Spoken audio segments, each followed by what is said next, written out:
With just 4 rounds remaining in the regular season, the Area Cup Series drivers head north of the border to America's Hat to Montreal, Canada. Circuit Gilles Villeneuve is a tight and technical street course that they put on a spectacular stretch of racing in what was then the Busch and Nationwide Series. It's like a short track road course. You got to nail your line and avoid getting nailed from behind. Welcome to Canada and round 9 of the Area Cup Series season. Hi everybody, Kyle Heyer, joined tonight by Finian DeCuna and Hunter Sleppy. And guys, it feels a little patriotic. We didn't grow up, at least all 3 of us, I don't think, grew up that far from Canada, although didn't spend a lot of time in it. I've been to Canada a few times. I haven't lived there at all at any point in my life, but fun place to visit, especially Niagara Falls. But for these drivers, you're going to be visiting here at the Circuit Gilles Villeneuve. As you mentioned, street course. You almost forget it's a street course because it's pretty much a park the rest of the year, except for the years that the small portion of time they go racing here, especially for Formula One. And this street course is going to be a very tight challenge for these drivers. A very different challenge from Sonoma, which is much more flowing, natural flows and turns. Here, a lot more stop and go. It's essentially a bunch of straightaways connected by a bunch of chicanes. Yeah, I was supposed to visit Canada during the 2020 summer occasion, but something happened globally that I can't quite remember off the top of my head, but this is about as close as I'll get for the meantime. Very interesting racetrack here. Got 14 turns, 2.7 miles, so it's a little bit longer than some of the regular road courses on the schedule, but there you see there the hairpin, Kyle. That's going to be a big passing point. Guys going to try and send it in. Getting that tight right-hander. This is a pretty challenging racetrack, and like I said in the intro, it is a road course, but it's built on some streets in a park here in Montreal, and so it's got a lot of character to it. You're going to be jumping curbs. You'll be right next to the walls all night long. But so much of this is slow speed cornering, Finney, and you're not leaning on any downforce in these cars. This can be a rough and tumble racetrack, so got to keep your car straight and on course here, especially with only 3 rounds after this before we begin our playoffs. Yeah, the big thing is going to be modulating that throttle pedal because you're going to be coming out of these corners and then you're going to be pretty much hitting it to the floor. That being said, you got to modulate when you hit it to the floor and how much turning you're using. So, and on the opposite end of the throttle, you got the brake. Braking is also going to be huge here. A much bigger braking zone for these cars. And at this track in particular, you got to get that car low down for these tight chicanes. Can't fool through them like Sonoma. You got to get them low down. There's going to be a miss, and then especially with it being relatively tight all the way around, a lot of walls. You can see the driver working through here. Yeah, not a lot of room for error in some parts of these racetracks, and even got to look at the final 2 turns, infamously from 2009, where Marcos Ambrose lost the race. Right there, turn 13, turn 14. They call that the Wall of Champions, or better known as the Quebec Wall. And you don't want to go too far off the track because the wall is right there as you're exiting turn 14. Yeah, it is a really tricky racetrack, and that last sequence in particular, you want to jump those curbs very aggressively and set yourself up for a run down the front straightaway, but it's so easy to get it wrong there as well and bounce those curbs wrong, get a cut course penalty. So it's a place that sometimes offense can put you on defense here. And with a 35-lap event tonight, I think this will be a pretty quick race. We're not going to have that potential for yellows, and I'm honestly surprised at how close the field is in practice here, Finian. Yeah, it is really close, especially for a road course. We got 10 drivers within a second, and then up near the top, Skyley and Matheson separated by under a tenth. And they're actually the closest gap. It gets a little bit further back once you go to guys like Nichols, Oates, Gary, and then also looking there at Travis Beckner, who decided to back it into the chicane there after he missed and went into the runoff. David Weiser there in 8th place, the number 33. Matthew Bell, Seth Knoll, the top 10. And actually, Seth Knoll a little bit lower than I would expect the number 1 car to be. Yeah, this is a track where some guys didn't even have before the schedule was announced, and some waited until as late as last week or even today to purchase the track and try to get some laps in. But you mentioned it, Skyley at the top of the charts, Jake Nichols third as well. They're really at the top whenever it comes to these road course races. Skyley has the most wins with 4. Meanwhile, Jake Nichols has 8 top 5s and 8 top 10s. His average finish is 2nd, which is the best amongst the field. Skyley with 5 poles and the most laps led on road courses. So those 2 are going to be ones to watch for. Also, wouldn't keep mind to keep an eye out for Travis Beckner in the 28 as well. He's got a thing or two for these road courses. Well, Pro tip tonight, Finian, if you just bought the racetrack today, you're going to have a very bad time here this evening. This is one of those tracks on the calendar that requires a lot more practice than even a place like Watkins Glen or Sonoma, because you've done hundreds, if not thousands, of laps there over your years in iRacing. For many drivers tonight, this will be the first time that they've taken the next-gen car on this racetrack. We saw the brake rotors already glowing very, very bright. The one thing that helps these cars versus the rest of the week, you've got independent rear suspension and a much bigger brake package, so slowing down, it's still tricky, but it will be easier than it was, or will be, for the rest of the week. Well, in theory, it should be. Again, it depends on how much practice, what little practice they were able to get out if they bought the track today, as drivers are starting to roll out onto the track to get the warm-up laps done. 2 laps for these drivers, 10 minutes on the clock. Payne Howell, one of the first drivers to roll onto the racetrack. Of course, a race winner this season, so he's locked in. No many worries for him. But been very consistent at all manner of tracks, has Payne Howell been. And try to look and see where he finished at Sonoma. Actually, one of his worst finishes. I finished 13th there. And I didn't see where he was doing in practice, but I think he was doing okay in practice. A little bit worse than he would probably like. I think around 15th. Yeah, we're in the closing stages here for the regular season as the playoffs are looming. Brent Bucari going to need a win and then some to get himself locked into the playoffs here. He's 33rd in points, and he lost 6 spots in the last race, so you have to dial in here for these next 4. Yeah, look, he's got a squared off rim there. He's in virtual reality. That'll help to position the car on track here tonight in this 35-lap event. And road ringers are going to love this place a lot more than you would a place like Watkins Glen, where I think everyone's gotten a lot closer in skill over the years. This still requires you to get your downshifts right, your upshifts right. Even though you're using that sequential box now, you still have to get the footwork right to downshift properly. And I think guys like Travis Beckner are going to be a threat in that number 28. But Finney, and the other thing to consider is that this is going to be the last road course race of the season. So if this is your skill set, you've got to pounce on this.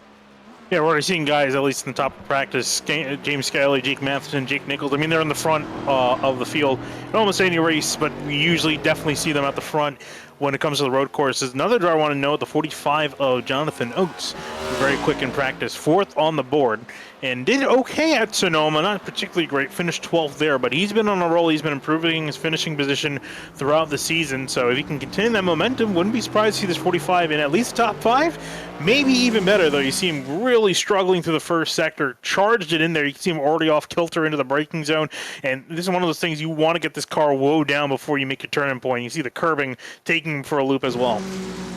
You'd want to take a bit of a wider approach as well. You don't want to hug it too tight, because you do have to set up for the second turn right after that.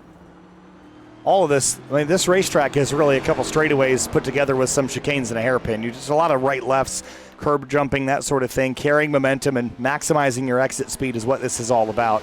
A long warm-up lap here as well, so it'll be a little while longer until we start to see times up on the board. A little bit of a better run through the second chicane, or I guess that's the third chicane for Jonathan Oates in the 45 machine. Payton Howell was one of the first cars we saw on track, but he had to reset after collision on his first out lap. We'll keep an eye on the other drivers we have here in the field. A couple drivers, as always, giving us some perspectives inside the cockpits tonight. Like Curhan says, if he ever had to move to Montreal, he'd be giggling all the time because everyone's saying wee wee. Wee wee. I always keep forgetting that's how you spell that. Yes. Yeah, it's not the American way of spelling it. Also not the American term. But Really? No, just that's why it's a funny joke. And again, my voice is a little bit roasted here tonight because I was out at Barber Motorsports Park last weekend and making very merry on the tail end of that as well. So I had a good time down there. It's the first time I've ever been to Barber. And this is one of the tracks I haven't been to either up here in Montreal. Michael Curhan goes 8th quick. Ricky Springer goes to the top in the number 51 with that special commemorative livery. Yeah, awesome livery here. I was saying quite a few drivers carrying tribute liveries this weekend. I was talking about it before. A little bit ironic that they're carrying this livery, the American flag on the car, and we are north of the border for the one and only time this season. But very awesome car. A couple, like you mentioned, a couple of them throughout the field and currently on top of the chart. See if he can remain there. Jonathan Oates, despite his mistake in the first sector, is second on the board. So there's, I think, definitely room on the table for the 45 to improve. Max Service out there in the 81 machine. He's, I think, he has started his first lap. So we can just see where he ends up on the board. Still have quite a few guys left to go for qualifying. Looking at the times here, so from Sonoma, it was about a 1:15. We're looking at a 1:38, so a little bit longer in distance compared to the road course that we ran earlier this season as Service heads out into Le Pen. Yeah, look at the times on the top of the timesheet there. Very close, only 0.005 of a second separating Ricky Springer and Jake Matheson. That is really close on a road course. I've been impressed so far today with how tight the times have been in general, even in the practice session. It seems like these cars, with their slightly more road course friendly setups, they tend to be a little closer at the top as Tyler Gary jumps up to the top spot, and Jonathan Oates does as well. And they put some distance, now 0.002 of a second between Oates and Weishart, but then Springer goes back to second place by 0.2. Yeah, Tyler Gary coming in with a fantastic lap time there, just setting his 2 times, and he's good to go. Ricky Springer back up to second, Oates in third, Weishart and Matheson your top 5. Matheson still on track, trying to upset that, and as we look at the 73, Jake Nichols coming to start his first lap. Really waited quite a while to get on, but he should have enough time to complete both. I'll say we're still waiting for some of the heavy hitters to come up, like Noel, Scioli, even Jake Nichols just now starting his first lap. Here's his approach through turns 1 and 2, and then down through the little straightaway in the 3. And Seth Knoll is finishing up his first lap. Pretty conservative run there into the chicane. Got a lot of curb there on the right. Conservative up until that point. Yep. Went flying over the curbs across the line. We'll see if that helped them at all, being that aggressive through the final sector. To second place. Solid time. I don't think he's done yet. Definitely, I imagine he wants to get the pole. 1/10 off. He's got to find that in one more lap to usurp Tyler Gary, who's currently holding that spot away. Or I guess the only other driver also keep my eye on is actually 2. Jake Nichols and James Scully that are yet to end up on the board. Yeah, Scioli won the pole earlier in Sonoma, and Seth Knowles starts second, so track position going to be very key here. The top 3 from Sonoma all started inside the top 5. That was Seth Knowles, Scioli, Jake Nichols. Travis Beckner came quite a ways back in 16th, but different dynamic here as he goes through the wall of champions. Right out to the edge of it here. James Scioli goes on lap number 1. Let's see what he's got. 138.495, and that will take him right to the top of the board by 0.11 of a second. Oh, very, very tight margin still at the top of the timesheet. So and you'll see what Seth Knoll can do. And actually at Seth Knoll, the pace he's going, he might just have enough in the tank. But we overshot the hairpin, I think, a little bit. So he might struggle. But we're looking at the 73, Jake Nichols, what he's got as he jumps on the board, 38.425. He will jump to the top of the board. Barely over the 7 of Scioli. Well, we got to see if the 1 of Knoll has anything left in the tank down the casino straight. Into the braking zone here. Jump the curb. You see the gyro cam. See how much elevation he gets. Pretty conservative run there. Throttles back down. Kicks the rear end out. And Seth Knoll that might be it. Might get it. Let's see. What's the time? Yes, 138.296. He goes to the top. Yeah, I saw it on the timing sheets. As soon as he went through there with a much cleaner exit, took less curbing, slowed him down less, and had enough of her on the straightaway to get it done by a decent margin. That being said, Jake Nichols, he's not backing down. He's ready to answer the call. His time is looking pretty decent. So is James Scioli. He's coming through the hairpin again and going to be down the casino straight. He's going to have another opportunity to snag the pole away with 1:30 remaining. B-Max here. Let's see what Scioli can reach. It's going to be north of 175 miles an hour, 177 before he has to woe it down to a pedestrian 62 miles an hour in that final chicane. Throttles up. He's in the green as well here, Finian. Let's see if he can get there. He's got to find just a little over 1/10 of a second. Was it a decent enough run out of the final chicane across the line for the 73? Will it be enough? It will be by 14,000ths of a second, but don't hold your breath too long because here comes Jake Nichols storming down the straightaway. Getting through turns 13 and 14. Really got through the curbing in 14. Will be enough to get him to the pole. It looks good. It's still in the green for Jake Nichols. Needs a 138.282 or better. It's a 132. Well, it was going to be a 132.2 40.2, and it would have put him to the top, but invalidated, and he will roll to a stop in third place.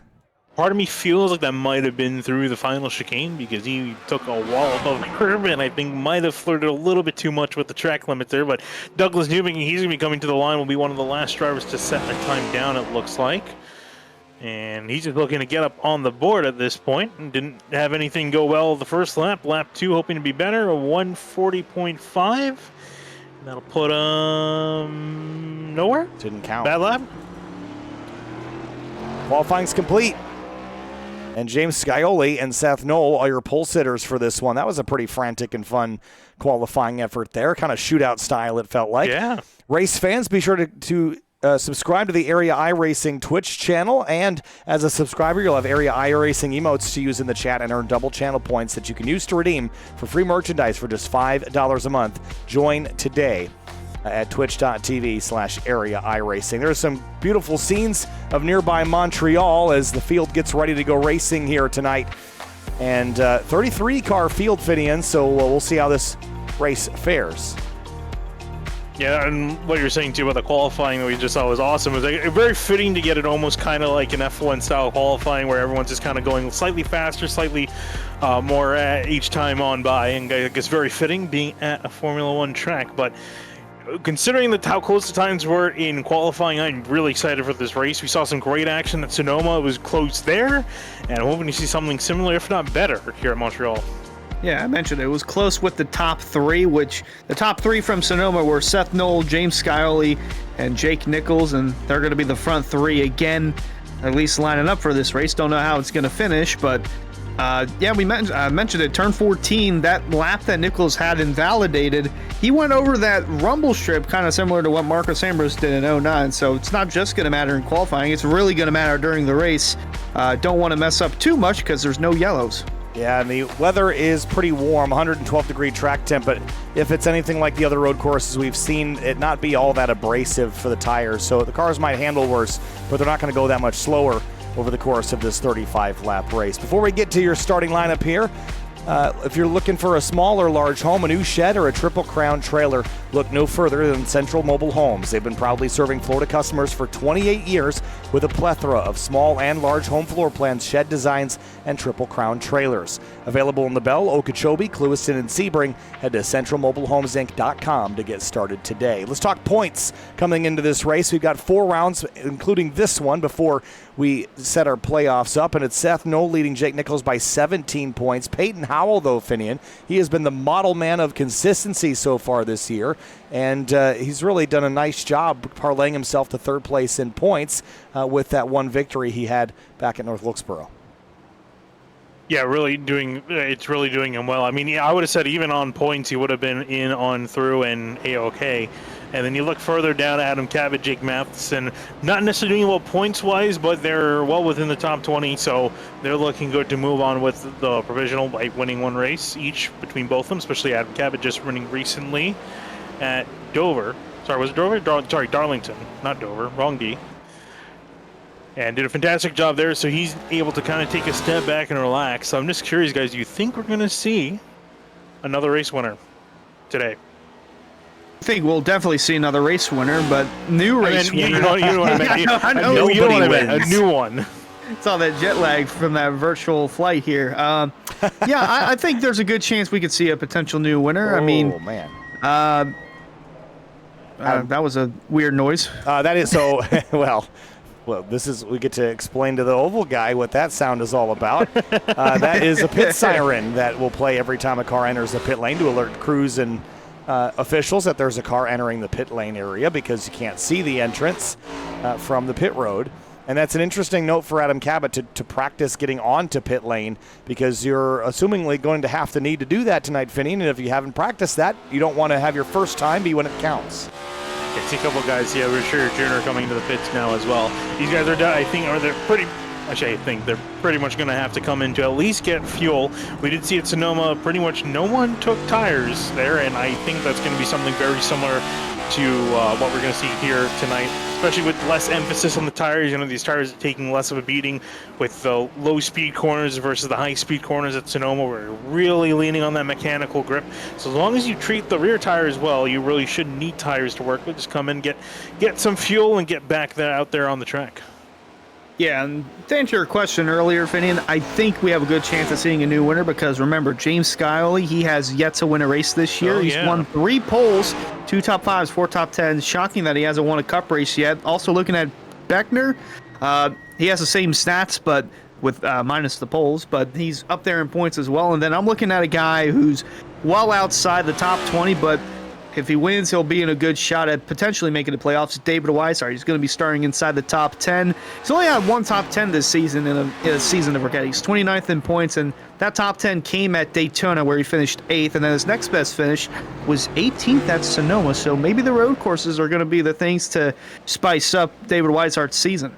Could be, and we're just moments away from kicking things off here with that Central Mobile Homes starting lineup like we spoke about a little while ago. And the next 3 races on the calendar, Chicagoland, Indianapolis, and Talladega. 1.5 mile, the 2.5 mile speedway at Indianapolis, and then the 2.66 mile Talladega Super Speedway is the last race of the regular season because, of course, it is why not eliminate people upside down and on fire instead of on a short track. So that's where we're going to have in the next week. That'll be Bristol, the first round in the playoffs as we head down to the racetrack here. If this race kind of goes as expected, about 58 minutes of racing, just under an hour worth of time. One last look at the weather here. Things have cooled off slightly, but I think it's still going to be a beautiful virtual day here for some road racing. Central Mobile Homes starting lineup. Let's kick things off with row number 1. It's James Scioli, the road course driver. He's a ringer not only on the road courses but on the ovals as well. Seth Knoll starts alongside him in the number 1. And that is really solid second row in behind them. Jake Nichols rolling off in 3rd in the 73. Next to him, Tyler Gary in the 62 lined up in 4th. In 5th place, it's Ricky Springer in the number 51 car. He's got his outside covered by Jonathan Oates in the 45. Back in 7th place is going to be David Weiser in the number 33. Next to him, it's going to be Jake Matheson in the 54, lineup in 8th. In 9th place, it's Travis Beckner in the 28 Chevrolet Camaro. Michael Curhan starts 10th in the 24. We have our Darlington winner, Adam Cabot, lineup in the 07 in 11th place. Next to him, Reese Schaefer in the 97, rolling off in 12th. And in 13th place, it's Bailey Turner in the number 25 machine. Matthew Bell starts 14th in the number 8. Moving back to 15th is going to be Drew Drew in the number 13. Next to him is going to be Peyton Howell in the 52 in 16th. And in 17th place, Greg Mitchell in the number 2 Ford Mustang. And Ed Scher Jr. starts 18th in the number 17 car. Back in 19th, it's going to be the 81 of Max Service. Next to him, Connor Horn, a poor qualifying effort for the number 42, lineup in 20th. Yeah, he's not stoked about this racetrack, is he? 21st place, Bryce Senesac in the 09 Chevrolet. Tyler Nichols starts 22nd in the number 41 car. Back in 23rd, it's going to be Nick Silver in the number 99. Next to him, Emerson Arden, lineup in the 57 and 24. 25th place, Landon Cardello in the number 19, the Toyota Camry. Brett Punkari, carrying one of our onboard cameras tonight, starts 26th in the 35. Back in 27th is going to be Seth Berger in the 77. Next to him, Ben Pierce, lineup in the 65 car in 28th.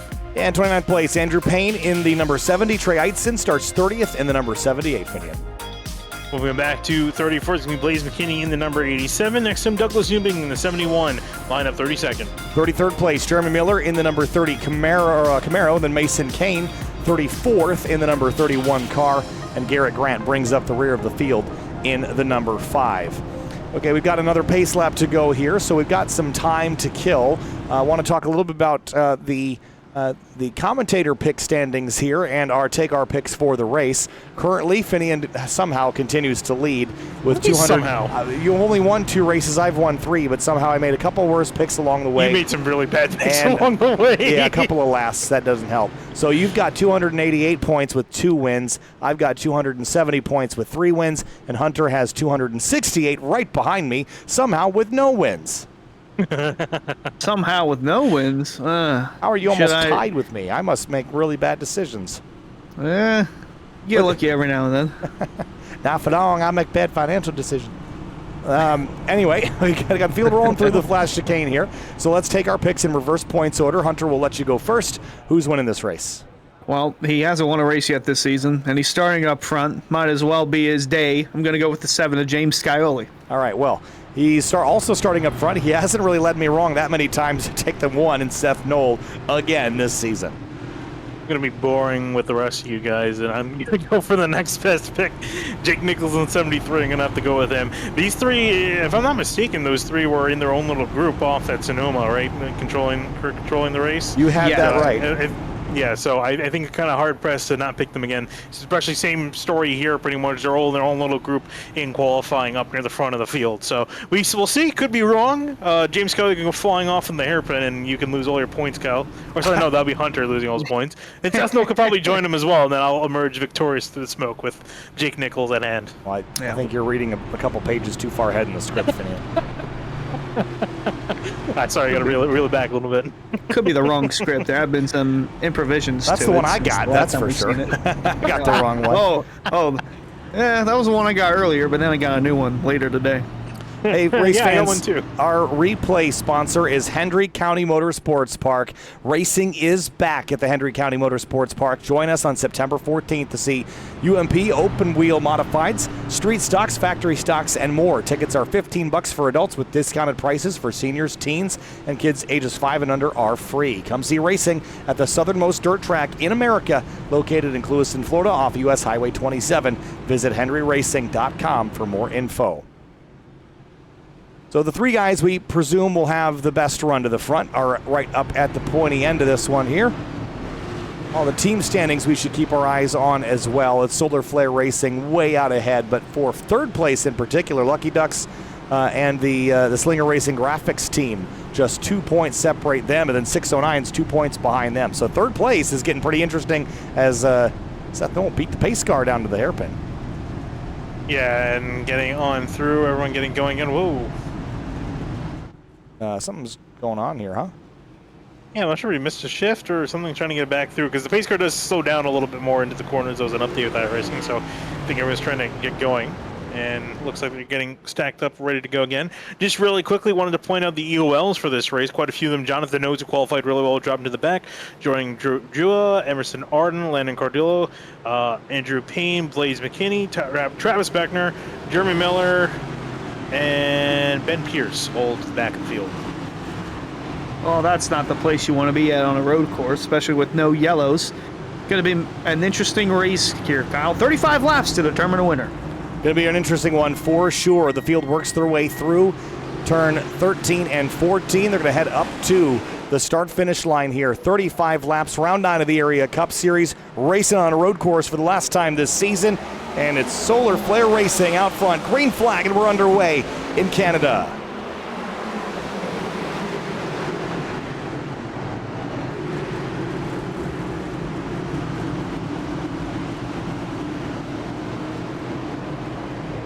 I will say pretty tidy, all things considered. It can be a mess here at Montreal in the early stages. Tyler Gary has a look at Skyoli, but it's all about tucking in line now as they work their way through turn 5.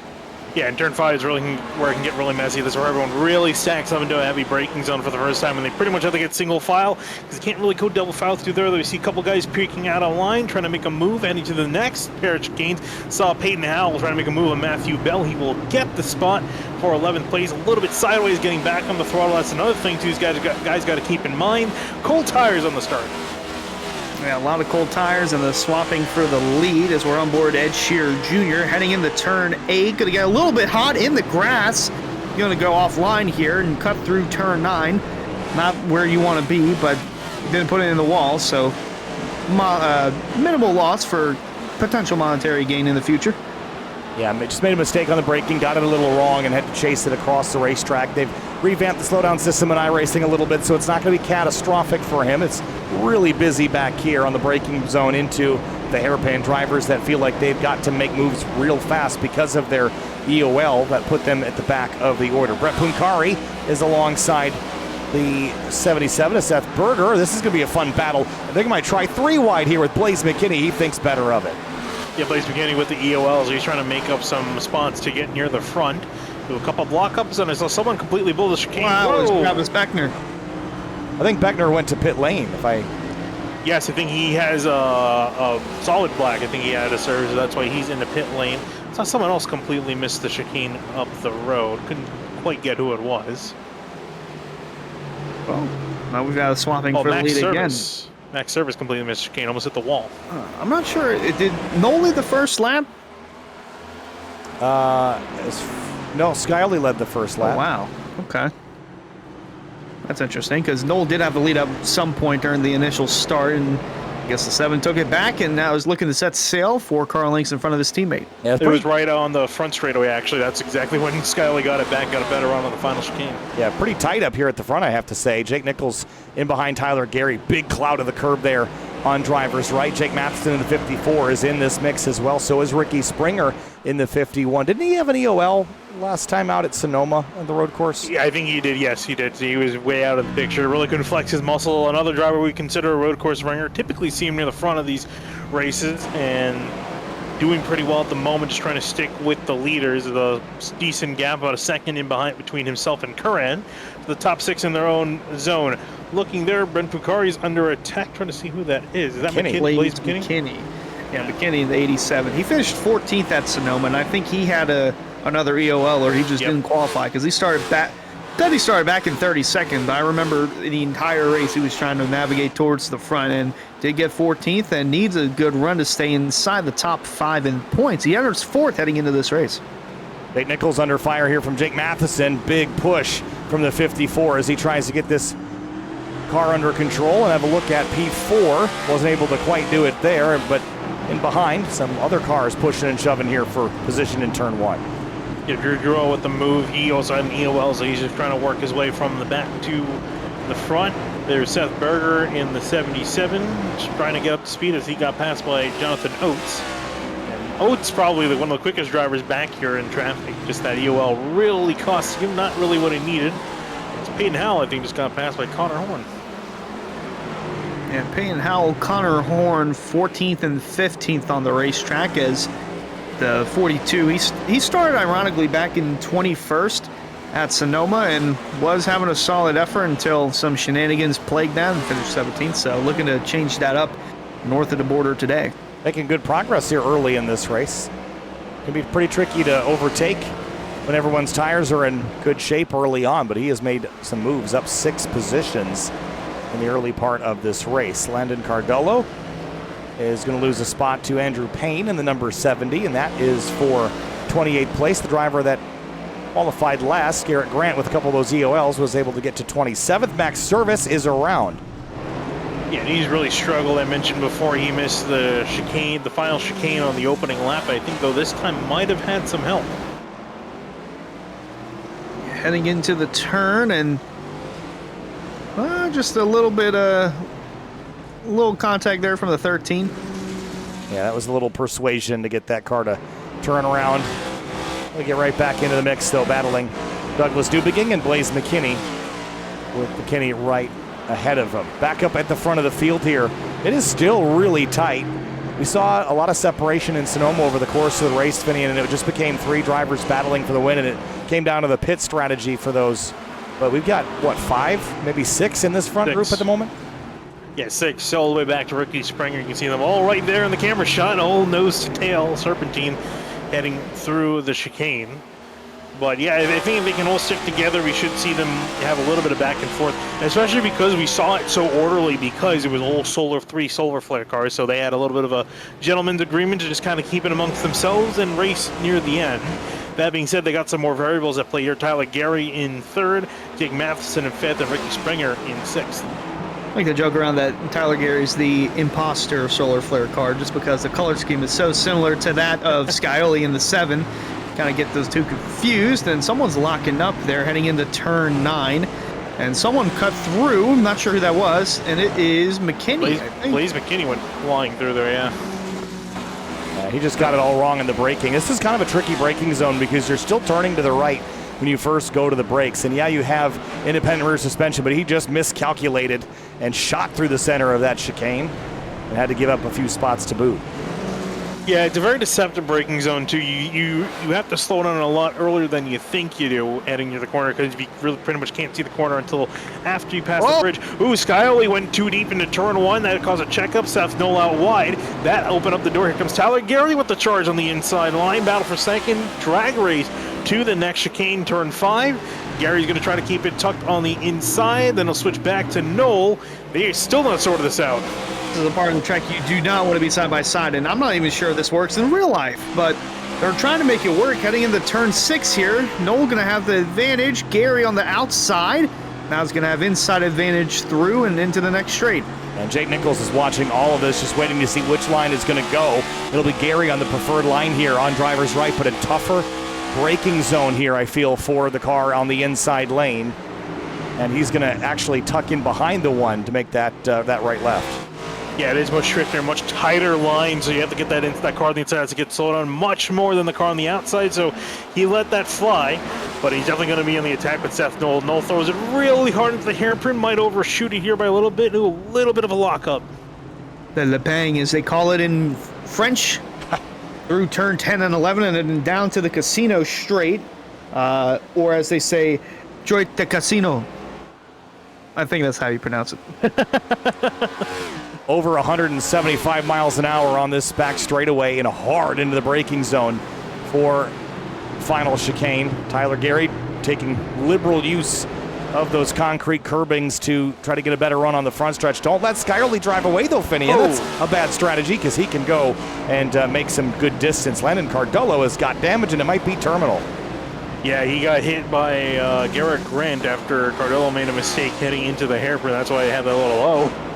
Because this is what I saw happen. He went in way too deep into the braking zone, slid across in the grass, and then bam, that hit from Garrett Grant right on the left front. I think Grant was anticipating it because he did have an outer approach through that hairpin and unfortunately was still caught up in it. As look at Travis Beckner now side by side with McKinney for 24th, and he's going to complete it with ease. Up near the front for thirds, Jake Nichols just got past Tyler Gary after he made a mistake. Happening fast right now, hard to keep up with even. Here's a look at it. This is going down into turn 6. And Jake just opens the door here. But you see Gary locking up the left front. That's all it takes, that momentary slip, and the 73 got by. I was going to say, it's more like Tyler Gary left the door wide open, and Jake Nichols said, don't mind if I do, and stepped forward into third place. So Solar Flare now 1, 2, and 3. Tyler Gary trying to see now if he can change that and get back to the 73, but it looks like his tires might be a little bit too hot at the moment for him to really get that traction and get back up to the 73, so it might take a while for them to cool down. Looking here, Matthew Bell in the number 8 fighting with Ray Schaefer in his battle for 10th place. Schaefer trying to keep that defense going, just a nose ahead of the 8 as they head flying down the back straightaway. Yeah, they got Bailey Turner behind as well, looking for a solid run to keep his momentum rolling and trying to make the playoffs as Bell completes the pass heading into 13. This is one of those corners that you have to race to, not through, as Jake Matheson has a look up the inside of Tyler Gary into turn 1. A little hip check there, hip and shoulder through the opening corner. Gary now has the preferred line for the next turn, and he will maintain the position for now. Yeah, I think Matheson smelled blood in the water. Fellow Gary was a little bit off at the moment. It was now a good time to strike. Had a great run out the final chicane into turn 1. Tried to throw it into there. A little bit of contact forcing him wide, but then this inside line, it's really good to be in. And I think also Matheson too was way off the racing line. No traction out there. Well, you saw there through turn 6 just how bright the brake rotors are glowing on that 73 in Nichols as Douglas Newbigging's off the racetrack, and that's not what he needs. He's 7th in points. This is the last thing he needs. Yeah, down into turn 1 here. Was there maybe some assistance? No, got in the grass on the braking and then just couldn't ever completely get it woed down from there. Just went for an innocent spin. Luckily, didn't have to hit anything along the way to get that car stopped. Yeah, I mean, this track is really, you make it or break it into the braking zones, especially with these cars where it's so hard to slow down. You don't have the ABS and no aids to assist you in slowing down the car. It's just all about you and modulating that brake pedal and trying to keep the tires from locking up. It takes a lot of finesse, and you'll see the good drivers separated from the great drivers here when it comes down to it. And that's where you see with the leaders here, really able to navigate that well. Jake Nichols trying to see if he can find something on his teammate Seth Knoll and move himself up to second place. That might be there. Knoll, bad run out of the chicane. Here comes Nichols on the attack. Gonna look on the outside, but have the inside line heading into turn 1. Door-to-door teammates are for second on the track, and Knoll's gonna back off and let the 73 go, but try to set him up for a potential crossover off 2. Yeah, this great racecraft here between these two as they just try to find the overs and the unders here. And I think Seth Knoll knew that he had to concede the corner there at turn 1, but tried to set himself up for a run to get back by. Maybe he can do it later in this sector here. Maybe surprise into turn 6. It's all about how you can manage the braking zones here. But now it looks like he will stay put for the time being. Ricky Springer right at the tail of this group. He has been lingering back here, hasn't he? Hasn't dropped off the front 5 at all. No, it really hasn't. And not too terribly far behind is Michael Curran. I haven't really talked about the 24 car a whole lot this race. He's been quietly settling in behind in 7th place. And he's also brought along David Weisart, also relatively close. At the top 8, all within 7 seconds of each other. I'd say that David Weisart just went and had an awkward run through that chicane there for a brief moment, but all of them still pretty close together. Michael Curran, I think he might need some more shenanigans to happen near the front for them to bunch up, but he's been keeping pace. And he's going to need to keep that top 5 streak alive on the road courses. Every cup start he's had, he's finished inside the top 5, so definitely knows how to get it done. We'll have to see if he can stay out of trouble, keep that nose clean. Meanwhile, Cabot running in 9th, Bell running in 10th. Matthew Bell's going to need a solid performance today. He fell 6 spots after last week at Darlington, down to 16th in the standings, so anything helps, and running 10th right now definitely does justice, but, oh, I thought they were going to pit road there. That angle's very deceiving on that long straightaway. Yeah, the fun thing about pit lane here is that you actually have to brake less to go to pit lane, so you shoot off straight like you're missing the corner entirely. But just think about the tracks that we've been to the last handful of rounds. We just came from Darlington, North Wilkesboro, Sonoma, and Dover. Those were the last 4 rounds. I mean, what a challenging sequence. The Monster Mile, you've got the challenging road course up in California, the tightest short track on the schedule, and then, of course, the track Too Tough to Tame, followed by yet another road course. This has been a tough section on the calendar. Yeah, the last month has been pretty much gauntlet for these drivers. They got at least one week break last week. As Douglas Newbegin struggling. I don't even know where he is. This front straightaway. Front straightaway. Yeah, I think might have thrown it in a little bit too deep into the chicane. Bit too much curb there. And went around for a slide.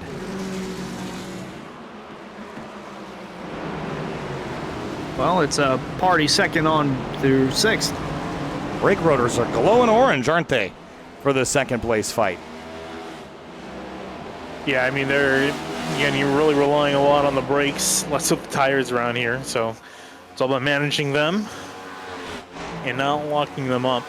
These drivers are really determined, relying on them to get these giant heavy machines blow down. And especially to avoid those curves, you can see, especially through the final chicane there, those anti-cut curbs that are raised, the white curves there. Whoa, as Ricky Springer gets a little bit too aggressive on the throttle, almost goes flying the pit wall. He will save it but lose time. Meanwhile, up ahead, Tyler Gary back on a charge, trying to get 1 spot from Seth Knoll. As he's trying to work his way around the 1 column, noticing lap times here. They didn't fall off too much at Sonoma, but looking here, 10 laps in, already 9/10 to a full second of fall off on these tires. Yeah, I mean, 9/10, it is something, but you would expect a lot more, I would think, with the temperatures we're seeing, with how hard you have to drive. So again, it's not wearing them a lot, but it is noticeable, maybe even more so than it was at Sonoma, to your point. But the racing has been really solid around this place, hasn't it? Jonathan Oates on Bryce Senesac there, that's for 16th place. We haven't really talked a whole lot about Bryce Senesac sitting back here. He's having a decent day. All things considered, started 21st, is up to 17, but he just, I think, got passed by Jonathan Oates, and now Edward Scher Jr. is only attacking behind him in the number 17 machine. Yeah, Senesac had a rough go at Sonoma last time around, was in the wall in lap 1, so looking for a better day today, and currently doing just that as we have a swapping of positions. Matheson's trying to get around the 62 of Tyler Gary. See if he can do it. He's going to use the side draft here on this long straightaway. And when I say long straightaway, this is one of the fastest you're going to see in road course racing outside of like something like a Daytona Roval. Better braking there for the 54. He's been working this pass over for several laps, and now he'll get the job done. You should rewind it to the beginning of the hairpin to see how he set that up, but it didn't look completely planned. Looking at it, so you watch here into the braking zone. See the 54 just dive out at last second, just a little bit of a dive, able to get some purchase on the inside line and get ahead of the 62. So he's up into 4th place. Now can try to see if he can get a spot away from Seth Knoll. Man, that is as calculated of a Louisiana dive bomb as you'll ever see without intentionally wrecking a guy, Austin Dillon. Sasak's down pit road, so pit stops early in the going and would assume tires and fuel would be the way to go. Yeah, I wonder if I mean, you have to take the fuel, so I'd imagine you take the tires here. About a third of the way.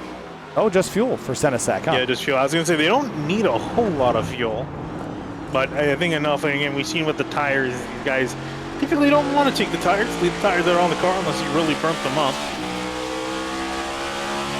With a second of fall off, though, I almost want to consider it, but again, with the fuel being so much shorter than the tires, I don't know if it would come back to help you or not. Connor Horn and Greg Mitchell, this is a bit of door-to-door for 13th place. Connor made up 6 spots in the first 2 laps and then just 1 in the subsequent 9. There was a big gap, I think, that he had to overcome to try to close the gap up to the drivers up ahead. So finally closed that in with Greg Mitchell. Oh, look out. Mitchell missed the braking zone, and he's going to go flying through the hairpin. Connor Horn saw it coming, too. He stomped on the brakes mid-turn. Great awareness there by the 42. I don't know that they would have collided anyway, but he saw it coming and took maneuvers to right here. Watch the 42. Yep, just that momentary stomp on the brakes. But if you get it wrong there, there's not really a lot to catch you. Yeah, I think Connor Horn didn't want to take a chance, so Greg Mitchell will lose a couple spots with that and also have some flat spots on his tires. He's going to have to keep that in mind because that can definitely get worse throughout the run, and then that's when you may want to consider taking tires.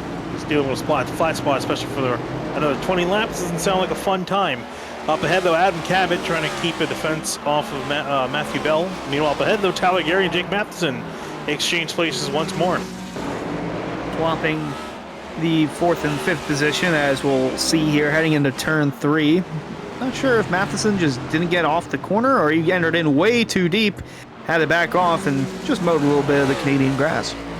Yeah, we've seen that because these cars have such a great braking ability in comparison to the cars we're going to see tomorrow and on Thursday. If you brake too late, I mean, your braking zones are so short comparatively, at least for stock cars, that you're already at the limit of braking. You're going to go way out deep. And Matheson now tucks in behind Ricky Springer. Yeah, that looked like a planned exchange, I guess, because Springer's been kind of sitting in behind, and Matheson's saying, well, you go and deal with them. I'm going to hang out behind you and follow through. 5th place for Springer, and a little bit of a mess up there from David Weiser. I was just about to say, he's running really good inside the top 10. He's lost a couple of spots, though, after going through the hairpin. Yeah, they made a mistake heading through there. Went a little bit too deep, and that's, I think we've been seeing a lot of people get caught up by the braking zones like we were just talking about. Yeah, and again, I think a lot of it comes down to just the challenges of the extra performance here, as now David's going to shoot straight on through and get down to pit lane speed and take his service now. It's just you're already at the limit. This is just, there's action. You can't even get through a sentence without someone cutting a corner or spinning out. I give up. Who's next in line to pass? These two again. Yeah, we'll see if Seth Knoll makes a mistake or if Tyler Gary makes a mistake, because they're right in behind each other, pushing really hard at the moment. I think Tyler Gary really wants to get back inside the top 3. He was running really well. They made that one mistake that shuffled him on back. Now trying to charge through again once more. Looking to force the one of Knoll into the mistake here as they're approaching turn 8 and turn 9, which for most NASCAR fans, this part of the track is notorious for Robbie Gordon getting out of his car and walking on the racetrack on the final lap with no caution being thrown. All right, it looks like we had one of our first retirements. Drew Jewell had a big hit into the final chicane. He's out. Oh, man. See if we can go back and pick it up. Saw Weishart do something in practice where he had a pretty big incident right there. Just gets the curb. Oh, my goodness. What a hit. Yeah. It happens so fast. I mean, no saving it. No, there's no much room to save it there. Hit one curb, bounced off the other curb, and pretty much had no grip to do anything. Super slow-mo of it tells the tale, and he goes through that top part of that rumble strip over in turn 14. That's almost acts like a ramp, as all the tires were off the ground and literally nothing you can do but just head into the wall, which unfortunate end to the day for Juju in the 13, and a swapping of the podium potentially for Seth Nolan. Tyler Gary with the charge to the inside. It's an acceleration duel there, but Seth Noel won it for the moment. I think Gary's a little faster right now, and he is not willing to wait around any longer. Here comes the 62, power down into turn 5. Can't get the overlap here, so he'll have to do it at 6. Yeah, Sparks is just checking to see if he got a slowdown, because he took a very nice helping of curb. A little bit too much, but he didn't get a slowdown, so he's still over the back of him. As this battle's continuing, the gap started to dwindle a little bit between Skyley and Jake Nichols. 139.86 that last time from Skyley compared to a 139.69 from Jake Nichols. And Nichols a little quicker at the moment. Just trying to reel in that race leader. Lap after lap after lap. Pit stop will probably decide some of this as well. But so far, the drivers that started in the top 3 remain in the top 3, just in a slightly different order. Here's Matthew Bell on Adam Cabot. This might be a big commitment, but Bell thought better of it. Yeah, Bell's got a pretty quick car himself at the moment. Just has not been able to get around the 07. He's been a thorn in his side, but both of them been trailing 8th and 9th. Both will be good days for either of them if they finish as is.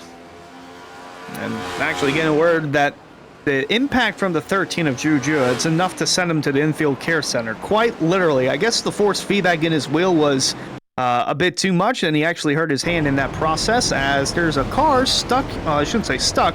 It's on the access road, and it's the 99 of Nick Silver. Yeah, he also had a little bit of a clout with the wall. Let's see exactly what happened to him.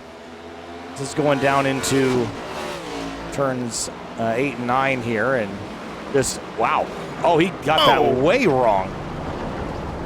Yeah, demolished the inside barrier there and sent his car flying, so that car is going to be pretty much done. Oh, Reminds me a lot of Kyle Larson's Indianapolis road course crash. yes. It does look eerily similar.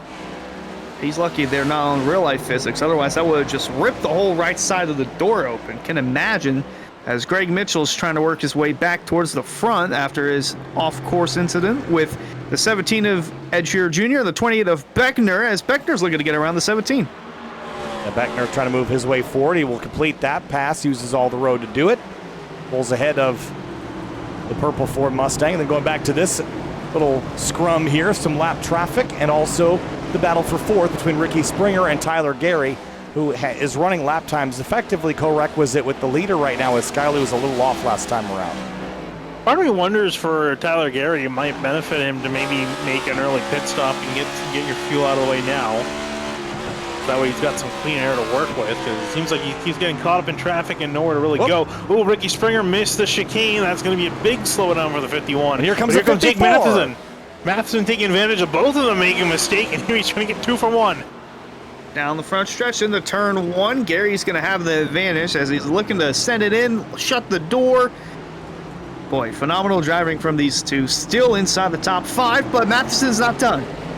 He just took all the momentum and he split them 3 wide as Gary was passing Springer, who made that mistake. And Matheson said, all right, you're going to slow up. I'm going to shoot this gap and go between you guys. And almost made that work.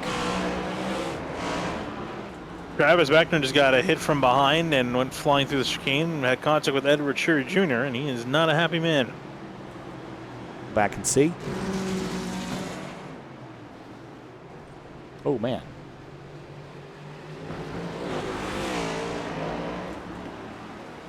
Yeah, I guess I can see that.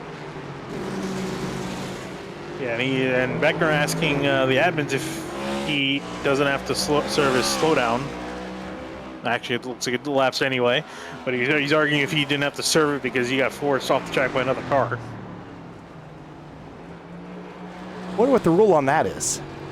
Well, I don't know, because it's not going to be determined, because anyway the slowdown evaporated anyway. Yeah, but I just in general, because when it gets down to the last lap of this race, let's say we got a battle for the lead, and you get a little hip and shoulder, can you just keep your foot in it? I mean, yeah, I don't know. That's a great question. Well, what we do know is that the 17's getting 2 incident points for causing that. That's a bummer.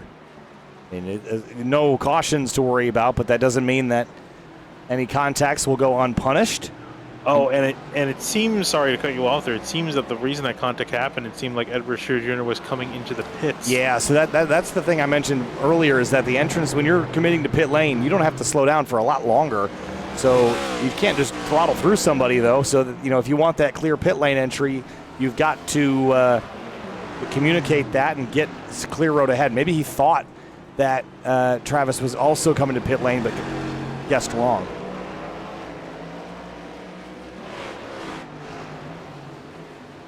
Yeah, the admin's throwing out there, please advise that you're heading into pit lane, especially if the car is ahead of you. And maybe they'll give you the courtesy move over and move to the right and let you get that clear run on into the corner. I don't think there'd be no reason why you have to do that, as Connor Horn and Jonathan Oates are going at it. Yeah, they're about to go for it, and it looks like Connor Horn missed the chicane, and we'll let him on through. And there is Tyler Gary. I was watching that battle because Tyler Gary had to slow down and was trying to keep Jake Matheson at bay, but couldn't do it any longer. He had to let him on through and serve it. So off 54 goes back up to 4th place. Meanwhile, the battle for the lead has dwindled to a half second now for James Skiley, as Nichols has really been settling in these last couple of laps. Been running about a tenth or two quicker per lap, ever so slightly catching the 7. Meanwhile, their teammate Seth Knoll going to navigate through turns 13 and 14 in 3rd. Garrett Grant and Andrew Payne trading 27th place, and this is important because this is the last position on the lead lap for now. But without yellow flags, Finian, you're not going to really have much of a chance to get back on the lead lap, are you? Yeah, no, that's pretty much said and Trouble done. for Tyler Gary. Sorry, Finian. Oh. The 62's around at turn 1. And his issues have compounded here. I wonder if he had some help or if he just overshot the braking zone. I think you can see the tire tracks as he's coming through. We're on the outside of the 65, and there was contact there. Yeah, I think there was the problem. There was a miscommunication. I think he assumed that Pierce is going to get out of the way, but then he was trying to get out of the way at the apex, which Can't is hit not the ideal. disappear button, right? I mean, that's tough. Yeah, that's a tough part of the track for lap traffic to get involved. I mean, he's not doing it intentionally. He's just trying to stay out of the way. It's just wrong place, wrong time. If you're going to do that, go on the other side, more on the outer bit. Just, well, not to the extent of Greg Mitchell. Don't hit the wall while doing it, as he's going to potentially lose a spot to Beckner, door to door into 6. And Beckner's going to have that spot. He's up now to 13th place. And he'll set his sights on Connor Horn, who is in 12th at the moment. The two race leaders are pretty tight as they've been, 0.4 of a second, and lots of traffic on the horizon. If you're Jake Nichols, then you hit pit lane to avoid all this. Oh, I absolutely would hit pit lane to avoid all this, but I think maybe these guys are trying to see if they can run the tanks out, keep the cars low on fuel, get that much extra speed, that much extra handling with less weight in the car. But I would say it might be worth trying to avoid having to work through the slower traffic, especially between Skiley and Nichols. But we'll see. It looks like they're going to at least pass a couple of these guys or have to try to work past them. Well, whenever they do come down pit road, that battle's continuing. Knoll and Matheson, 3rd and 4th on the racetrack. When they do come in and pit, they're going to be in for at least 30 seconds, even if you're just topping off for about 7 or so. At least from what I'm seeing. And then if you opt to take tires, that's about another 7 or 8 seconds added on, which I don't think they're going to do, but gotta keep in mind that 30 seconds is how much time you're going to lose on pit road. Yeah, it battles for first and for third. The 54 is sideways, Finian. Yeah, sideways in the braking zone. Seth Knoll gassed it up last second, trying to get to the inside line, gained that much speed entering the chicane. Couldn't quite get there, but this is a fantastic battle. It started with Matheson getting a much better run out of the final chicane on the front straightaway, made the move into 1, and it looks like he's going to be able to secure that spot for now. As Seth Knoll can't quite get back on the power enough, so he's going to have to surrender that spot. He's still trying to get close to him. You see him, that car sideways, trying to get the power down. As Nichols has a look to the inside, not enough there for 73 coming through the hairpin. I was going to say battle for first is eating up, battle for third, and even in the background there, battle for 5th between Springer and Michael Curran as the leaders come through the casino straight. Will any of them make that straight run into pit lane with just 16 laps to go? They will not. He appear at the front. Matheson and Nola then The other battle that was mentioned was the 51 and the 24. This is for P5. Yeah, Ricky Springer, a couple mistakes taking him a little bit out of this battle, but now has to worry about Michael Curran, who now has a chance to pounce, was riding in 7th for a majority of this race, got past Tyler Gary with his mistake earlier, and now here comes Ricky Springer about to be under attack. Yeah, the 24 of Curran has been closing in, and even after the little spin that the 62 had, he still ran about 3/10 quicker than Michael Curran. So he might insert himself into this battle for 5th, but Jake Nichols still inserting himself in the battle for the lead. Still a little scrap here between Scioli and Jake Nichols. The traffic has worked out in their favor or pulled out of the way for them, but is that going to be a common occurrence for the rest of this race? And at some point, will James catch traffic a little wrong, or can Jake outrace James Scioli? James's best lap is 4/10 better than Jake's. And update on the battle in behind, Stefnum ended up missing turn 6, so he's falling out of the battle with Jake Matheson for now. So see, Matheson can use the chance to capitalize. I don't know if he can really get back in the race up for the lead at the moment. That's 6.5 seconds. That's a lot to make up. With only 15 laps to go. The only thing I can think of is possibly coming down and taking tires at that point. Why not? You will make up some time in the short run, but over time, the tires, if you do take them, they will even out. Laps clicking away here into the meat of this race. About 25 minutes of racing remaining. This is the closest battle on the racetrack at the moment. It's for the race lead. There's one other one that's maybe just as close, and it's for 15th. Reese Schaefer and Peyton Howell. And this is that battle into the hairpin. Yeah, so they will go nose to tail. Gonna get back on the power. Right now, actually both these cars are good to go to the end. They made their pit stop. One of actually the drivers leading of the drivers that have come down to pit road, Reese Schaefer, he's letting the 52 on by. Did Schaefer ever take tires? I believe Weishart did, just judging by how long he was Schaefer, I want to say he did because he was in his pit stall for 11 seconds, although actually looking back at the replay, no, it looks like that was all fuel. Didn't see the jacks go up. Beckner and Mitchell, sorry Hunter, they're on pit lane, so getting their service. Left-hand side of the screen, 0 has not pit, 1 has made their pit stop.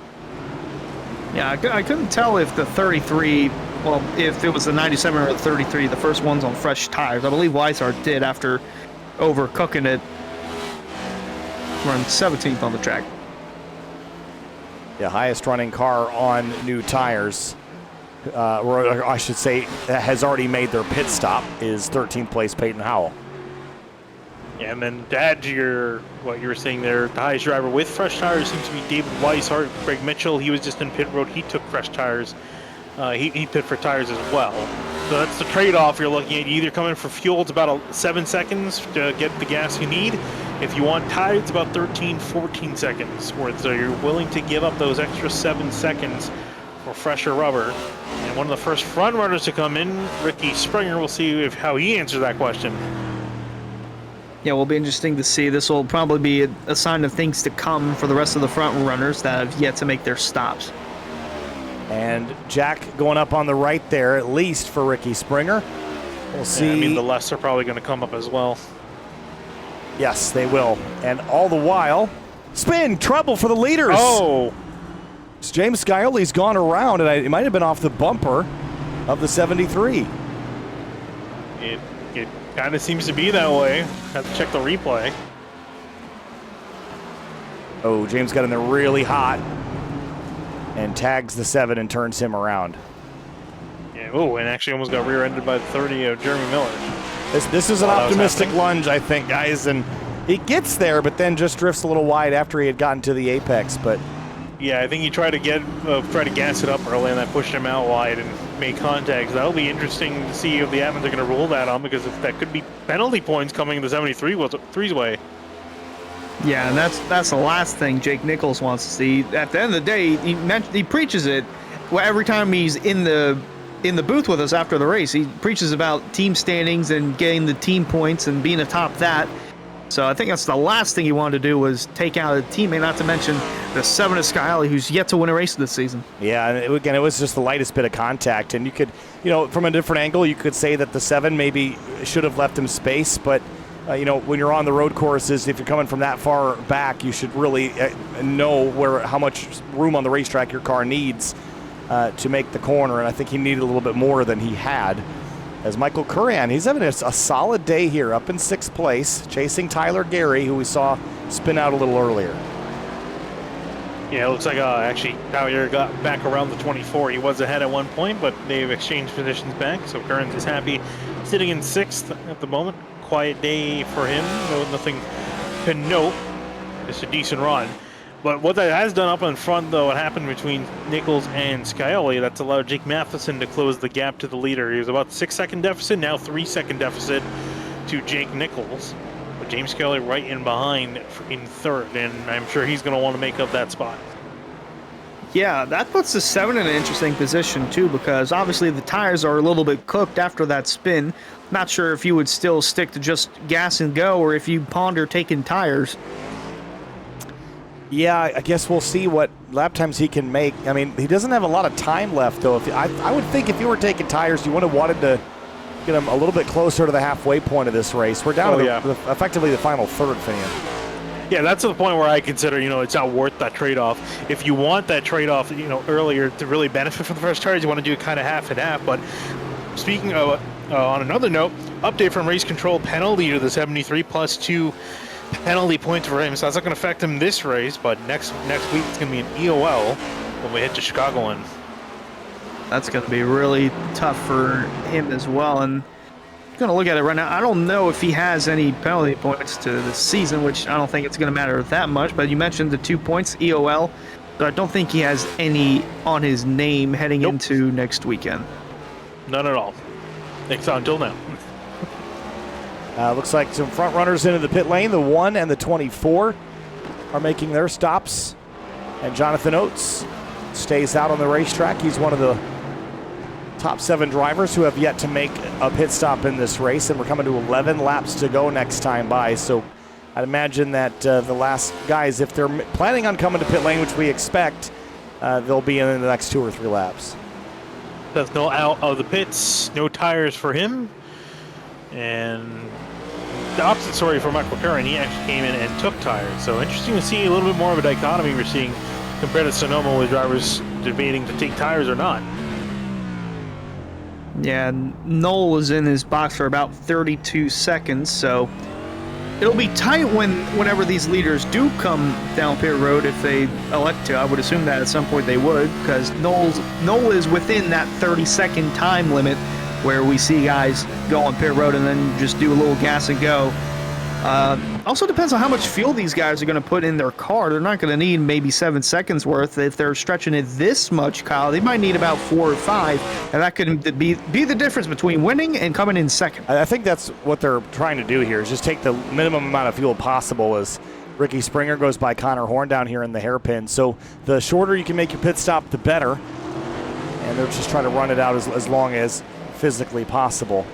There's a risk to that too, though, because if you're, I never like fueling the car to the absolute bare minimum, because you never really know what your fuel usage is going to look like when in different battles, especially on tracks with your on power this much. So we will see how things pan out for the drivers trying that strategy.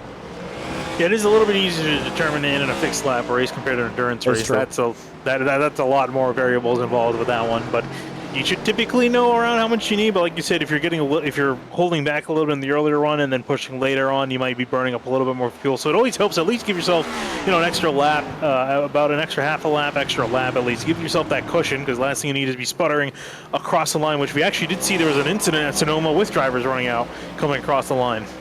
Boy, these two have just been with each other for a good portion of the race. Matthew Bell in the 8, Adam Cabot in the 07. Still door-to-door for position on the racetrack. That's for 11th, just a spot shy of the top 10. They've been racing each other clean, as well. too. Yeah, you're right, Finney. This is fresh out of the pit lane, isn't it? And these two have raced each other very clean all night long. And Bell will nose ahead for the time being. Yeah, the T-Cab probably will have a chance of coming back at it, but no tires, no fresh tires for either of them. Only a 1/10 difference in the pit lane between both of them, so very, very close neck to neck, probably closer than they would like, as they probably sick and tired of each other, dealing with each other all race long. Meanwhile, up near the front, Skyly and Matheson Traded spots. And, I think something happened here. Yeah, Matheson, I think, got the chicane a little wrong. Maybe course cut here slightly. I think a little bit more than a little bit wrong here. Oh. Charging hard over the curb and smacking the wall of champions. Yeah. He did hit the tire barrier fairly square, so I think he should be okay. Juju is wishing that he hit it that squarely earlier. I mean, he about did the same thing. He went over that white rumble strip in turn 14 and somehow was able to just only squarely hit the tire barrier. Someone's locking up in front of the two as Tyler Gary's coming off pit road. To rejoin a few seconds behind Seth Knoll, and Seth Knoll is the leading car now of those who have pit. So the others that were pitting earlier trying to gain track position, they're not now in contention to win this race just because Seth and Tyler Gary would be those two drivers. And this could be the battle for the race. Whoa, that was weird. That was weird. I was surprised to see that. I wasn't expecting Seth Knoll to let him on by. I wonder if he had a slowdown or something. I don't think he should have. Oh, he did have a massive. Seth Knoll missed the turn 2, I believe, on the front straightaway here. Travis Beckner just had his hands full down in turn 1. Whoa, big slide there, carrying pretty good speed, but you have to get it woed up and battling Connor Horn now for 15th spot. Yeah, I don't think he's going to be happy dealing with the hot tires and trying to battle as well. It's not a decent recipe to have, but he's trying to make it work. You see him sawing at the wheel a little bit, trying to get the car under control and get it under power as well. And also part of the reason these guys are struggling too, it is still pretty warm out there. Skyly in pit road. 118. Nichols in pit road. The 73 and the 7 are down pit road. Matheson's still on the racetrack. Trying a different strategy than the rest of the field. Do whatever they are not doing. Jonathan Oates also down as well into the pits. It's going to get fun here between these two. Going back to those leaving pit lane, it is Scioli that will leave first. Actually, no, Nichols. Oh, Nichols did. You're right. With a longer pit stop time, too. Yeah, about an extra second of fuel for the 73. Wonder if he went maybe a little bit too conservative on the fuel, or did someone go too aggressive on the fuel, someone did go too conservative. We'll find out, I guess, at the end.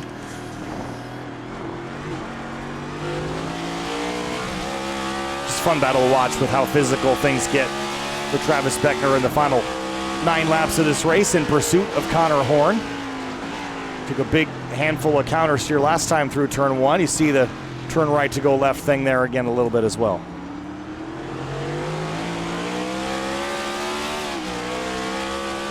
Both these drivers fighting it out at the moment for 15th place once this whole cycle's out. And we're really waiting on Jake Matheson. He's the last driver out there. Everyone else is coming for their stop. Yeah, Matheson's going to lose a ton of time on pit road because I'm not sure. There must have been a mistake whenever the 73 and the 7 made their pit stops, unless the ticker's just a little bit, I think it's starting to, well, that's still 14. I think it's messed up because the other two were down on pit lane, maybe. Actually, maybe not. I don't know. We'll see. So Seth Knoll, which car are we talking about again? Seth Knoll? Talking about Jake Matheson. Jake Matheson. Well, let's see. He's in the box. So Seth Knoll had a really slow run down the pit road itself, even though the pit time was okay. We'll see what James Skyler's got. 6.6 seconds, 6.9 seconds worth. And where is the next closest car? I see Tyler Gary. Matheson comes out, and he's trailing James Scioli. He's actually off the road, and he's got a long ways to make up to Scioli and Nichols. Yeah, I don't think it's too surprising because we did see him smack the wall. That's true. So I think that's where he lost a little bit of time. I think had that not happened, he would have been a little bit closer up in behind the number 7. But still, in graphs, in case something happens, they've got to keep an eye on Scioli. He took notably less fuel than everyone else. Everyone else in around the 7.5 to 8 second mark. Scioli was the only one really significantly down. Actually, Matheson even himself took slightly less fuel than Nichols. 6.8 seconds in the box for the 54. Yeah, try to minimize the time lost on pit road as Beckner still trying to get around the 42 of Connor Horn.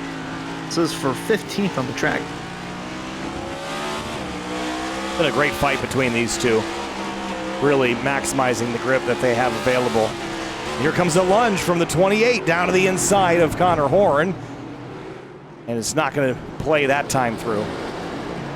Beckner trying to see if he can do the over-under, but gets way too aggressive on the throttle and kills anyone he had out of the corner. So he's going to have to wait and plot for another opportunity. Up ahead of them, though, there's 3 cars battling for position. Peyton Howell, David Weishart, Reese Schaefer, 12, 13, and 14. So these guys, if they can get themselves sorted out, they have a chance at a couple more spots and a better finish.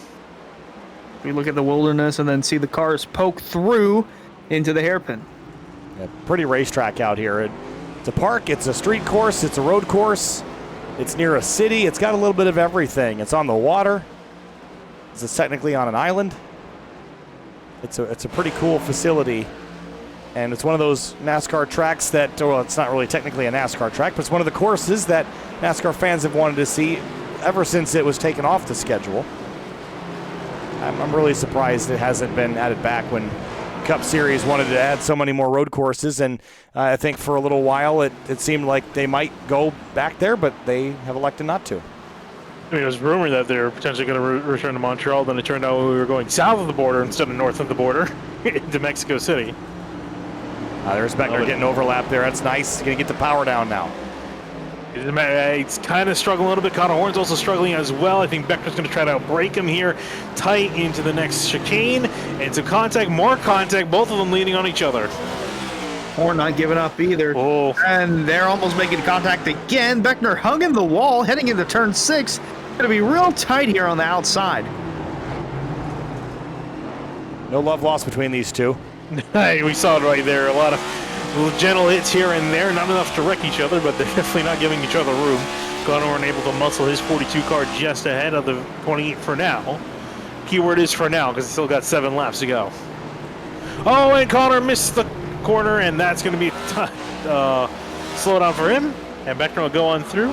Gave a little bye-bye on the radio, and off he goes.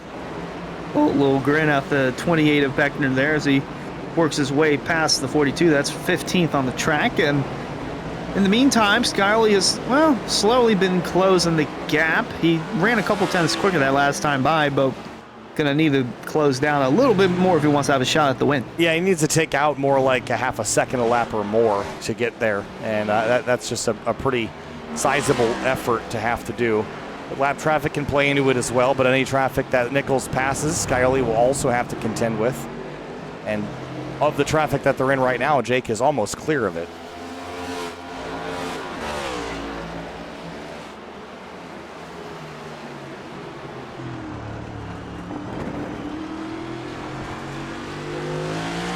Solid run for Jake Nichols up ahead, just working through the traffic. And as soon as he does that, has a little bit more clean air to work with. He's got Jeremy Miller just up ahead and Blaze McKinney, and both of them fighting for 21st place. Jeremy Miller will let the 73 of Nichols on through. Yeah, now he's going to have to get around Blaze McKinney, and Jake Matheson 5.5 seconds back, but sitting comfortably in third. Got about another 5 seconds or so between him and Tyler Gary. Love the high-speed shot here on the back straightaway, rocketing down 2 turns, 13 to 14 to finish up the lap here. 5 laps to go for Jake Nichols, working his way by some lap traffic there, but it's a little bit of a slower lap again. That was a bigger gain for Skyley at a 39.9 to Jake Nichols' 140.3, but it's still not enough. The math is going to have to get a lot more favorable for the 7 car if he hopes to run him down on pace alone. He's just really going to have to hope these lap cars play nice with him and don't hold him up any more than he needs to, but he's starting to really run out of time. And obviously there's the trade-off. Does he push harder to try to get ahead, or does he, puts himself at risk of wrecking and destroying a really solid finish, even if he doesn't win it? Oh, Travis Beckner. Over the curbs in the final corner, got that all wrong. Connor Horn's going to love that. He will. He'll get another chance at it here. There's a look. He's caught in the grass and was in a little too hot, and it cost him enough time, and he just had to bail to the left. And will restart this fire again for P15. And actually, Beckner did a great job of utilizing the slowdown to his advantage. Just parked the bus on the apex and kept the 42 of Connor Horn at bay and didn't let him get past. This guy only had a moment there. He just lost second to Matheson. Not sure what happened, but he just started to fall rapidly on the leaderboard. So now he lost the second spot to Matheson. There's a little drama ahead of him, but I think right here on exit, it's going to get balked a little by the 30. Oh no, and I think he got a slowdown because he hit right. the curb. He, I think, took too much curbing on the entry, trying to avoid it. So he loses second, and thus they also lose their opportunity to easily mathematically run down Jake Nichols. It'll have to be a mistake from the 73 at this point. Yeah, we don't see many mistakes from the 73, other than the one we see him do earlier. But that's going to affect him next week, not this week. And you got to keep focused on finishing out this race. Only got one win so far this year, and that came back at Charlotte back in July. But he's had top fives ever since then, top fours actually. First, second, third, fourth, second since that win.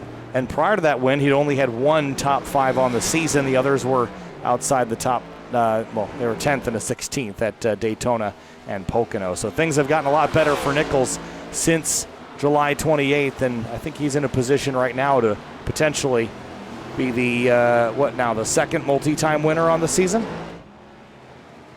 I think so, by the looks of it, because Yeah. Seth Knowles taking the rest of the wins. Though he's the only multi-time winner with 4 wins to his name.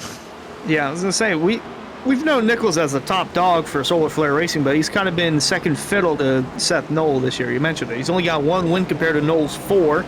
And Knowles running 5th right now, so not too shabby of a run for him, but as far as the driver standings, this could be huge into who gets the regular season title at the end of this one, with the bonus points going to the top driver heading into the playoffs. So a lot on the line here, and this potential win for Nichols could be huge for that. Coming to 3 laps to go. Laps are clicking away, and at this point in this race, all he's doing is hitting his marks.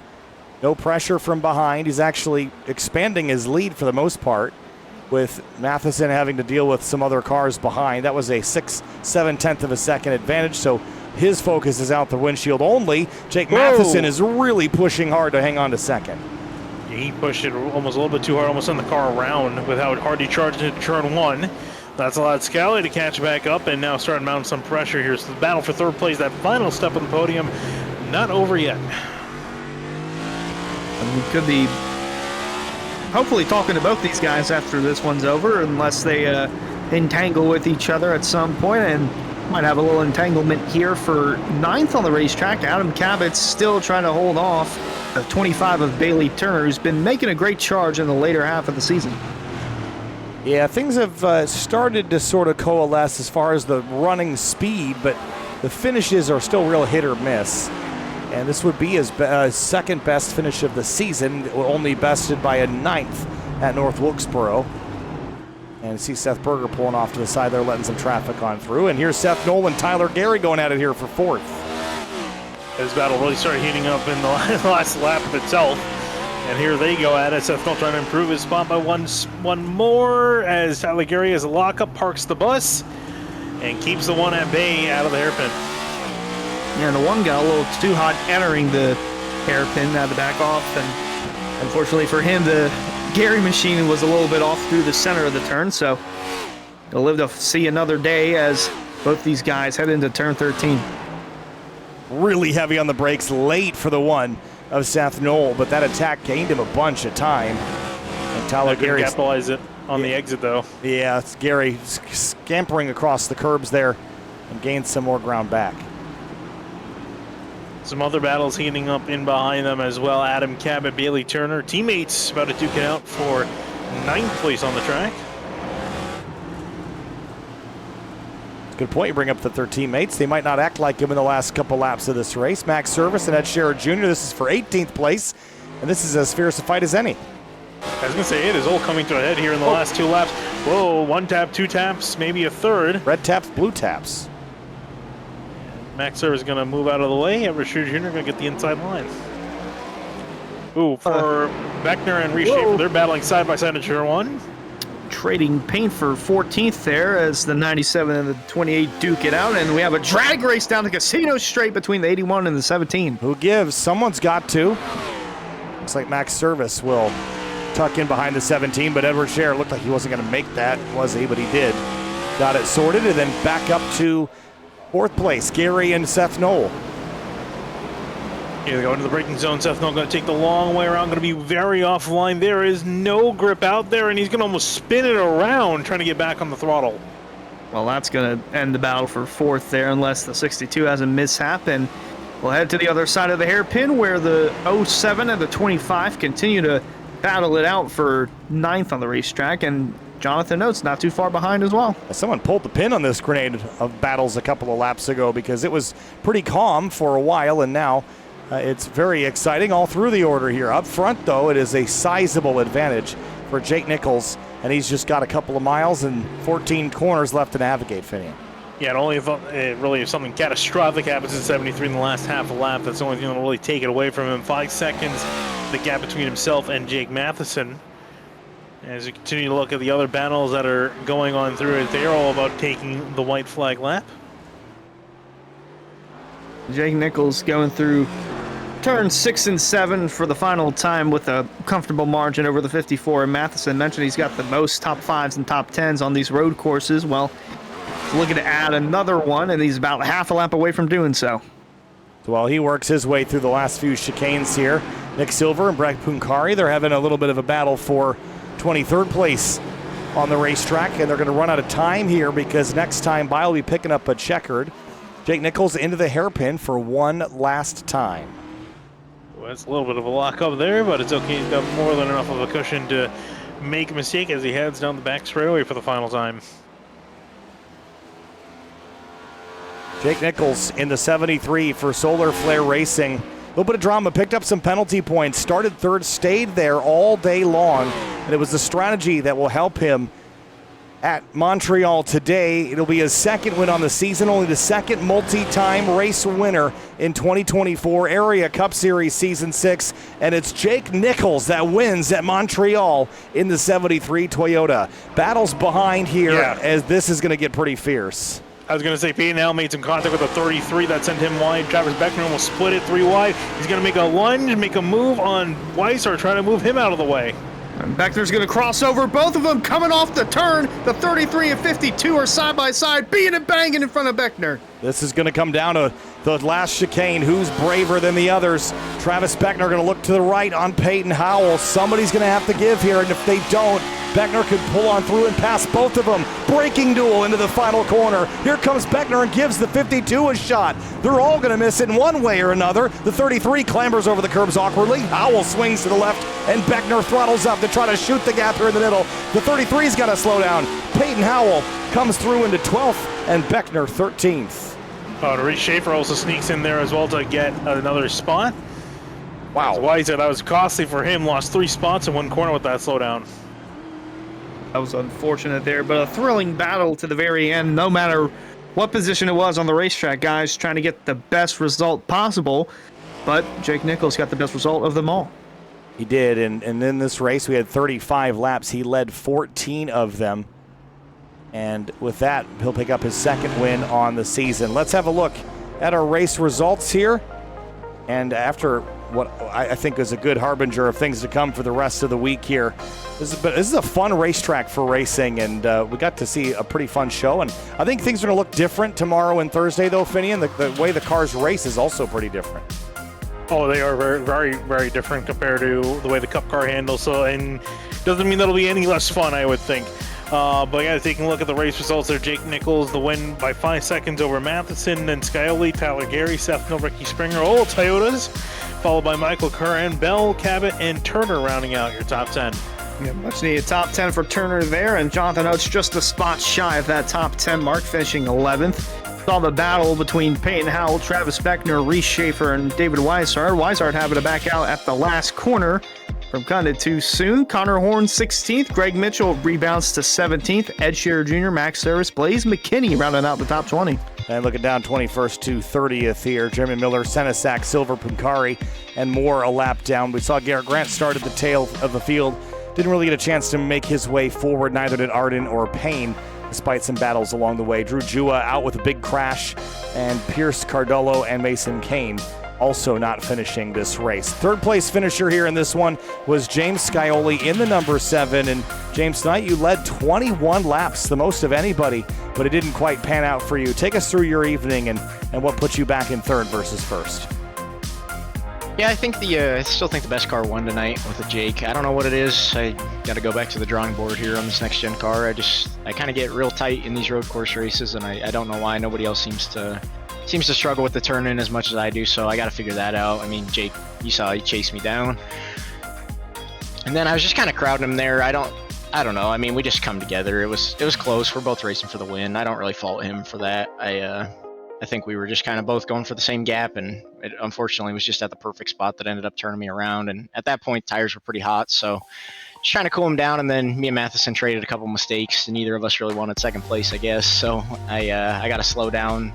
Jeremy locked up in front of me, and so I was just trying to hit the chicane like I normally did, and took too much curb and ended up getting a slowdown. So that's what ended up putting me in third rather than second. So all in all, a pretty good race. Just unfortunate. It was just kind of about limiting mistakes. I think we all did a pretty good job at that, and definitely happy with third. Definitely needed some points. Only I came in 11th in the playoff cut line, so I need to get away from that cut line, especially if there's a surprise winner at Talladega or something. Yeah, we head to Chicagoland next week. James Scioli, thanks for talking to us. P3 tonight in the Solar Flare number 7. Thanks, guys. First, want to give a huge shout out to you guys for the broadcast, the admin team. Big shout out to Solar Flare and Drafty Car for being on the car, and good win to Jake. Always fun racing with these guys, and happy to come away with the top 3. Appreciate it, James. Nice job. Thanks, guys. And it was Jake Matheson that came home in second place, the number 54. Special paint scheme on the car here tonight, Jake, but hard-fought battles for most of this race. Didn't lead any laps, though the drivers ahead of you and behind you did. What'd you need to beat that 73 or the 7? Well, that race really felt like a battle of who could screw up the least, and it seems Jake just ran the most consistent good race there. So congrats to him. Great race, great run. Yeah, I gotta thank Ricky for putting this 911 scheme together. It's definitely special that I can run this, timing of this race. So thanks to him for making this up. Yeah, I don't know. I just had a really bad run, in my opinion. I just made too many mistakes. I got like 4 slowdowns. So, not the best run in my book, but P2, I'll take it. It was a brawl up front for a while there. It was a lot of fun. Yeah, really close racing all through the field. Up and down the order, Jake Matheson second tonight in the 54 Toyota. Jake, thanks. Yeah, thank you very much. And Jake Nichols gets his second win of the season. You become only the second driver to have multiple wins in Season 6 here in the Area Cup Series, Jake. And once you got the lead, just kind of drove away after the pit stop sequence and made it look easy there at the end. Take us through your night. It was interesting. I got a sore throat, so if I cough randomly, it's probably because of that. Me too. Talking, but hell yeah, high five. Heck yeah, dude. Thick club. I don't know. I knew I had great pace on the run. It was just so hard to pass. I felt like I might not have even had a shot to get up there. I got lucky that, there's a few mistakes here and there from the guys in front, and I hate it for James. Obviously, he's so confident in these road courses, and I tried to peak a few times in that section. I felt like that was the only spot I could get a run on him. It's crazy how there's so many braking zones in this track, but it feels like none of them are a passing zone. And I tried to peak him a few times there to maybe give him the nod of I might send it one of these times, and I tried so hard to hold the curb. I probably turned a little too early, too soon, trying to give him that room. I think I was still on the curb when we made contact, but I tried so hard to lift or brake and just stop and let him gather it up, but unfortunately he wasn't able to. But at least he still got great points. He's trying to make the playoffs, obviously, on points so far since he hasn't got a win, but a win's coming his way.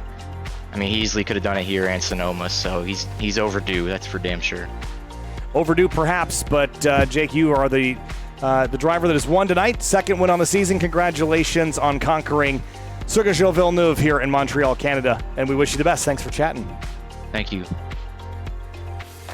All right, guys, and wow, this was a fun night. I mean, I think we anticipated the road course to give us something unique, and maybe some more action even than Sonoma from a couple of months ago. But Finian, I think we learned that it seems like Solar Flare has a really good grip on this. Final thoughts here on Montreal. Yeah, it's a fantastic track. I think it's a great choice in coming here. I'm kind of hoping we can probably come back here. A couple drivers wish this place would burn to the ground. I saw that in the chat put before the server closed down. But yeah, I thought this was a fantastic race. Whole bunch of action all up and down the order, especially for the lead, constantly rotating with other drivers up there. So great stuff. And it's unfortunately the last road course of the season, but we'll see what we have in store for us next week at Chicagoland.